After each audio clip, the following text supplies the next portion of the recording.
Today, and in this episode, I am going to be playing the very, very popular Mennonite Amish card game called Dutch Blitz. I learned how to play this game early on in my marriage to Scott. This is a really fun game, and if you're interested in trying it out, you can buy a deck of cards at Amazon on the link below. I learned in the last episode that doing an activity that my Mennonite friends understand and know is a great conduit for the conversations that are really even more important. So today, I am going to be playing Dutch Blitz with a group of guys. It happens to be my 14-year-old son, Kiefer, his very good friend, 14-year-old Miles, and my husband's really good friend, Bob. I'm hoping that there's some really great conversations that come out of the card game, really to have a better understanding about what it's like to live and to be a part of a more progressive Mennonite church. So you learned this at school, you learned this from your family, I guess? Yeah, family. We played in the youth group. We used to go to the cabin every year with like my mom's extended family, and we would play all manner of games, and this was always one of them. So you're going to count out 10, and then those sit on the side, and then the next 3 you put in front of you. Oh, so as you use up these cards, you'll, like if I would play this one. No, I would play this too. Right, you would put that on it. Right on top. And then this, you would move this over and you'd flip the next one. Don't do it now, we're going to see what it is. Okay. And you just keep going, and then whoever gets rid of their pile first wins. Is it this pile or this pile? Which one has to? This pile. This has to go only. Yeah. This is your mission, yeah. Okay, and can I still have 3 in a row here? Yes. And as long as this 10 thing is... Right. 3, 2, 1, go. This is so stressful. It is. You know, for Mennonites who are so stoic and traditional, this is like not a game you would expect. You're calling them traditional? At least the least traditional people I know. Well, they're not traditional. Bob, do you identify as a Mennonite? Like when people talk to you about like your religious beliefs, do you say I'm a Mennonite? Like as soon as you say Mennonite, people... Oh, where's the buddy? Right, like, but Yeah. you're driving a car. You know, like, as soon as you say Mennonite, it comes with all the, you know, like people think Amish, people think Yeah. horse and buggy, you know, and that's... There's so much variety in the Mennonites. It's like, you know, it's really hard to... The Mennonites made this game up. You know, it's interesting that... Yeah, it is odd because it's not a normal... Yeah, like there's so much action. Calm Mennonite. Yeah, it's not calm. I think that's why I like it. It's like, you get your adrenaline going. Kiefer, hurts on it. Oh, good job! Thanks. I have one more card. What's it like, Miles, to live in the parsonage of your church? Is that weird? What is a parsonage? Why, that sounds like a vegetable. So you live at your church, technically, because you live in what used to be the old pastor's house. That's why your church, your house was built. It's always been the groundskeeper that has stayed in that house, but normally it would be the pastor. But I don't think any of our pastors have ever lived there. Is there a Dutch word for it? A parsonage? Sexton. Really? Sexton? It's the word. Okay, I'm just gonna call it a parsonage. It feels more comfortable. Right. Before you rented the place, were there any rules? Like, did they say, okay, you guys are gonna, you know, rent our parsonage, our groundskeeper house at this church? You can, or yeah, but you can live there, but you have to do these things, or you have to obey these rules because it is an image of the church. Do you know what I'm saying? So, like, there's a list of rules and responsibilities for staying there. You know, you got to be a member of the church. Oh, really? Yeah, these are the role. This is what we expect you to do. Are they like, you can't have wild parties after 9 o'clock? Not that I know you guys have wild parties at the Ritzler house, but... They do. I don't think it's not like written, you know, down anywhere, but there's probably a clause. Conduct yourself in a... You can't have like a wild boozing party. Right. Yeah, probably. Dancing on the tables at midnight on a Saturday night. It's the church property, yeah. I mean, it's... Okay, 3, 2, 1, go.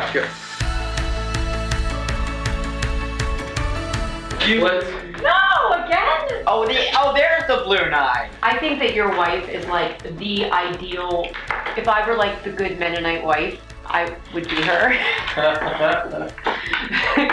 She gardens and she cooks and she cleans and she runs the kids around and, you know, is very right? Yeah. It's legit. Yeah. That's actually very true. And she seems like it's not just that she does it, it's that she seems really content in that. I would want like more, like I'm so like antsy to like do stuff. And I'm just like, I'm so impressed by her. You're content, your kids are content, your wife is content. That's not a Mennonite thing. That's the contentment maybe is because our worth is more in our relationships with each other and our faith and whatever. Like that's kind of where we're coming from. And those things don't matter, where you are, how much you have, or what you're doing, or your success is not defined by how much money I made or how many countries I've been to. Like, you can get that anywhere, right? Like, It's not really something you have to chase down. It's right there. There are a lot of Mennonites that are way, way too busy, that they're running all over the place, cooking or, going around. Mennonites and Amish and stuff do a lot of mission work that take them all over the world too. So I might be boring at times, for sure, because I'm not doing all those things. Be honest, I'm asking, when you talk to me and when you see like go ahead to say Crazy Italian. No, I don't. I am, but, no, but I don't it's think more than that. at all. It's like I'm always like one step ahead of like, and I don't even know what it is, and I'm You're driven. I mean, very driven.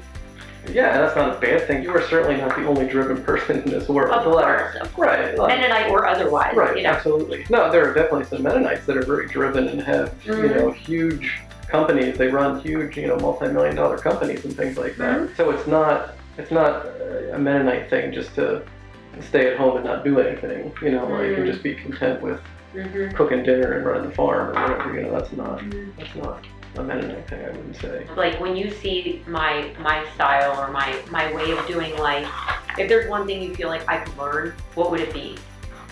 Take a breath every now and again.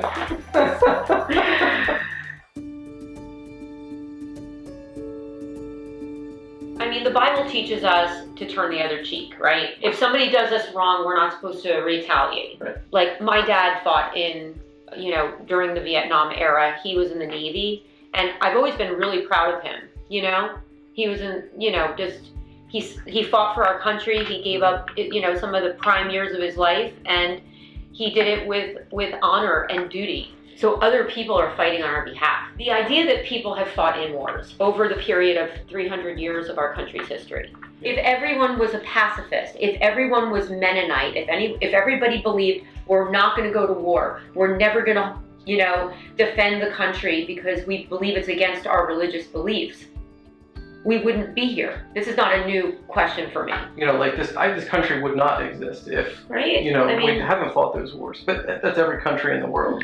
People have fought and died, for the freedoms that we have now, and I think that's a very important thing.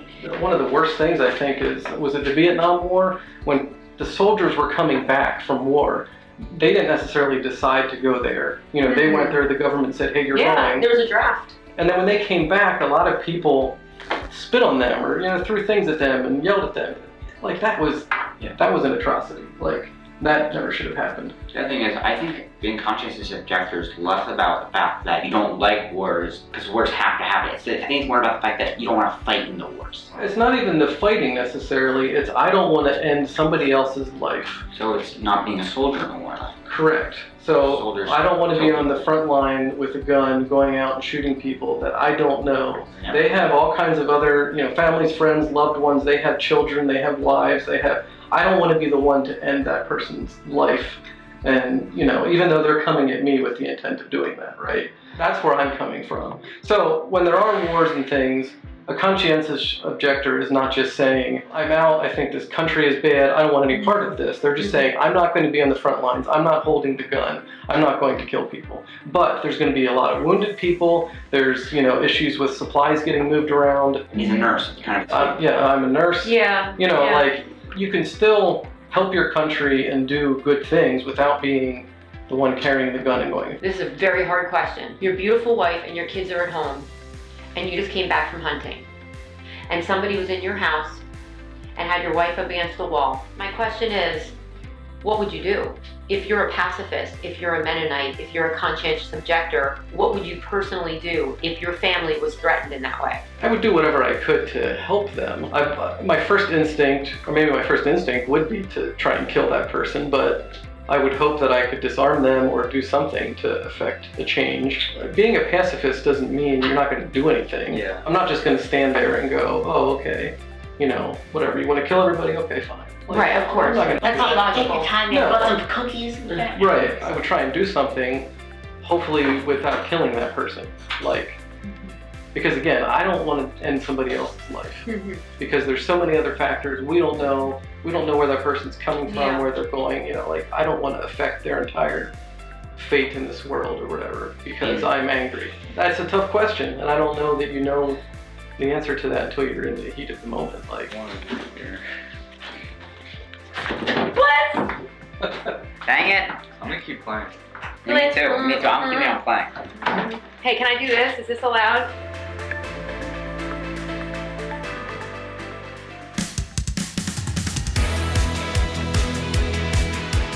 So that was really an interesting conversation, and I just love how perspective is a big part of what we believe in. It's interesting because Miles and Bob view themselves as progressive Mennonite, not super traditional. But where I'm from, I would say the way they think, what they believe, even down to like what they eat for dinner and what they eat for breakfast, it definitely has some serious Mennonite things to me. So I think it all depends on where you're coming from. Maybe you are born and raised in the Mennonite faith, and I'm so glad you're here.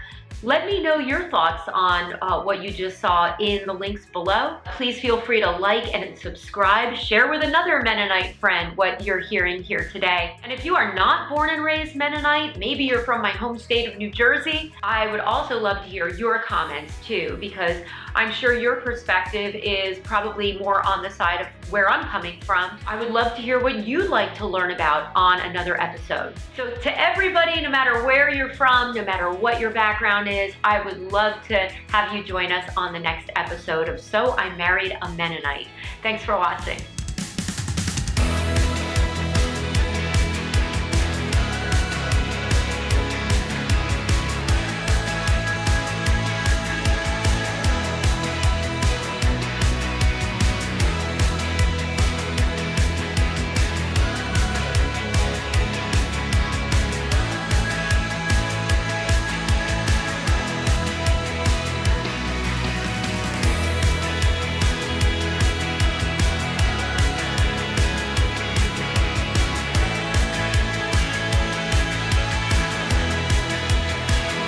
If you're interested in learning more about the perspective of a more conservative or old order Mennonite perspective, feel free to click the link up here to watch the last episode of me learning how to bake pie with Elva.